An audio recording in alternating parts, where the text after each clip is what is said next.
Le scourtin est en fait un filtre circulaire dans lequel on met la pâte d'olive. Les scourtins, on les empile les uns sur les autres, on les met sous la presse, on presse.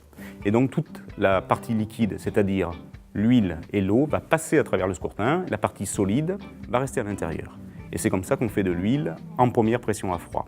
Fin 1800, donc dans les années 1890, apparaissent les premières presses hydrauliques, beaucoup plus performantes, qui font que le scourtin traditionnel fait en vannerie ne tient plus le coup. L'arrière-grand-père et l'arrière-grand-mère avaient fondé leur entreprise 10 ans auparavant et faisaient du drap et du coutil. L'arrière-grand-père s'est dit, par tissage, un tissu c'est très résistant, on doit pouvoir faire beaucoup mieux et beaucoup plus solide. Donc il a réfléchi à une machine capable de tisser en rond, ce qui n'existait pas à l'époque. Et il a inventé la première machine qui a permis de faire ce scourtin. Voilà.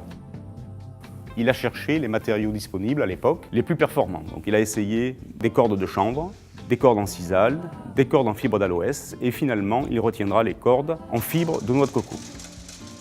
Tout a bien marché jusqu'en 1956. À l'époque, c'était mon grand-père qui avait pris la suite de ses parents. Et là, il y a eu le fameux gel qui a détruit la quasi-totalité des oliviers. Du jour au lendemain, plus d'olives.